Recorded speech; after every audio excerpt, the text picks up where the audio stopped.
दोस्तों, कैसे हैं आप सब। मैं हूं आपका दोस्त ऋतिकेश। हमने बीएनएस की श्रृंखला शुरू की है, जिस श्रृंखला के अंतर्गत हम आ चुके हैं आज महिलाओं के विरुद्ध जो शादी के बाद अपराध होते हैं, अर्थात वैवाहिक अपराध, जो विवाह के बाद अपराध होते हैं, उसका अध्ययन हम कर रहे हैं। पिछले लेक्चर में हमने शुरू किया था दहेज हत्या, उसके अलावा बाइगेमी, दो धाराओं को प्रमुखता, दो धारा, इसके अलावा मैंने धाराएं पढ़ाई थी। जो महत्वपूर्ण धाराएं थे सेक्शन 80 और सेक्शन 82 का विस्तार से अध्ययन कर लिया था। आज के लेक्चर में हमारे कार्य बढ़ चुका है इसमें अन्य धाराओं की तरफ, जो है सेक्शन 83। अब सेक्शन 83 क्या कहता है मैं बताना चाहूँगा। सेक्शन 83 यह कहता है कि अगर कोई व्यक्ति है जो किसी महिला को इस प्रकार प्रवंचना देता है कि वो महिला उस व्यक्ति से विवाह करने के लिए तैयार हो जाती है, अर्थात वह व्यक्ति जो है प्रवंचनापूर्ण साधनों के तरीके से किसी महिला से विवाह कर लेता है, तो धारा 83 के अंतर्गत दोषी ठहराया जाएगा और उसे अधिकतम 10 साल की सजा हो सकती है। आप लोग के मन में सवाल आ रहा होगा, कोई व्यक्ति किसी महिला को कैसे प्रवंचनापूर्ण साधनों द्वारा विवाह कर सकता है। जी हाँ दोस्तों, आप सभी जानते हैं कि पहले जो हमारा समाज था, वो शादी से पहले लड़का लड़की एक दूसरे को देखते नहीं थे, और क्या होता है, दूल्हा कोई फोटो किसी और का फोटो शायद उसमें चलता था, तो फोटो किसी और का दिखाकर और शादी किसी और से हो जाता था। ऐसे बहुत सारी धांधलियाँ होती थी। तो इसी समय का धारा है सेक्शन 83 कि अगर कोई व्यक्ति है जो किसी महिला को या किसी लड़की को यह कहता है कि मैं तुम्हारा पति हूँ, मैं तुम्हारा होने वाला पति हूँ, और उसके साथ विवाह पूर्ण प्रवंचना करके विवाह कर्म पूरा कर लेता है, तो सेक्शन 83 के तहत दोषी ठहराया जाएगा। अगला धारा है सेक्शन 84। सेक्शन 84 यह कहता है किसी विवाहिता महिला को भगा ले जाना। इंटेंशन कैसा हो आप सब जानते हैं, भगाने का इंटेंशन क्या होता है। सेक्शन 84 यही कहता है अगर कोई व्यक्ति किसी विवाहिता महिला को भगा ले जाता है प्रवंचनापूर्ण साधनों के द्वारा, तो उसे सेक्शन 84 के तहत दंडित किया जाएगा। दंड कितना होगा? अधिकतम दंड इसमें होगा 7 साल तक के साथ अधिकतम है, इससे ज़्यादा सजा इसमें नहीं है। तो आप लोग के मन में सवाल आ रहा होगा कि विवाहिता महिला को भगाना एक बहुत बड़ा अपराध आप लोग के मन में आ रहा है कि बहुत बड़ा अपराध है, लेकिन अगर किसी लड़की को भगा रहे हैं आप, तो उसमें हम अपहरण व्यापार में चले जाएंगे या फिर रेप में चले जाएंगे, रेप में धमकी में चले जाएंगे। इसमें विवाहिता महिला को भगाने में इतना कम सजा क्यों है?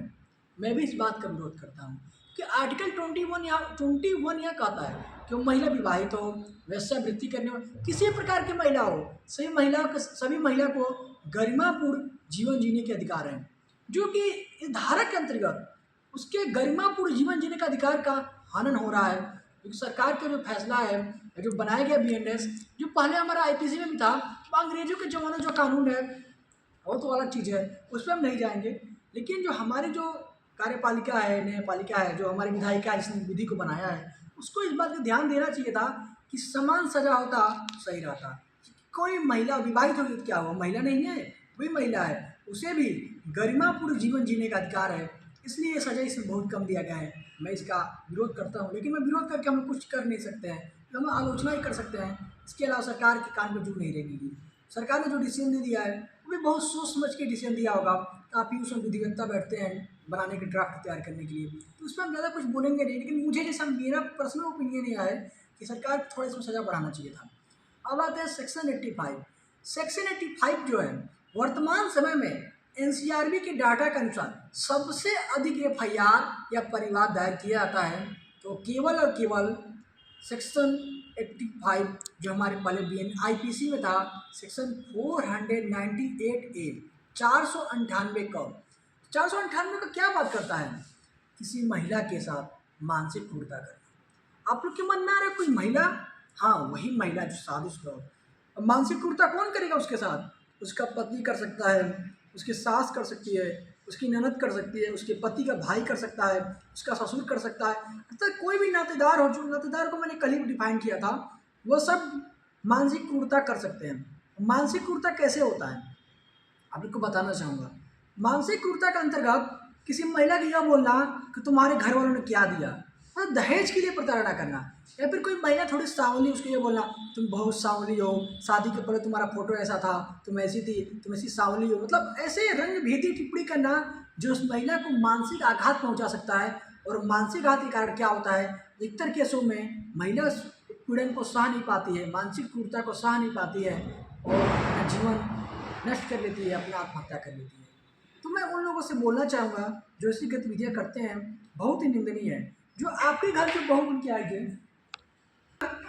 के आई है, वो भी किसी की बेटी है, और आपकी जो बेटी है वो भी किसी की बहू बनेगी। तो आप सभी लोग ऐसा प्रताड़ना देंगे जिससे कि उसके मानसिक क्षति हो रहा है, तो बहुत ही निंदनीय बात है, और ऐसा आप लोग को नहीं करना चाहिए।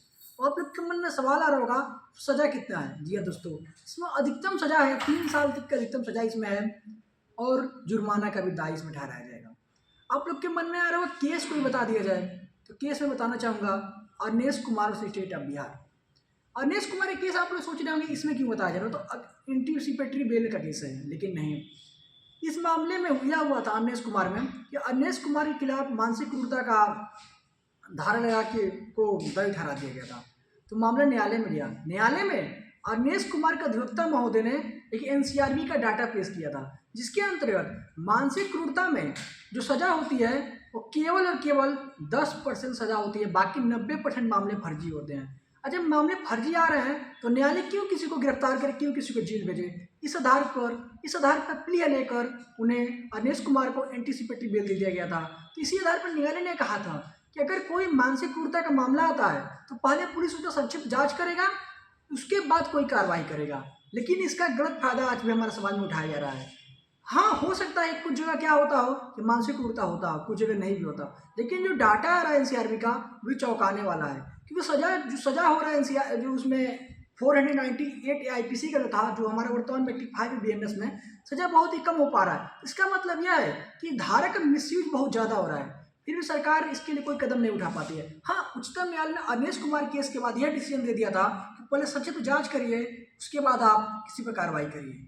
तब आप सभी लोग वीडियो को लाइक करें, चैनल को सब्सक्राइब करें and press the bell icon for latest update. जय हिंद, जय भारत।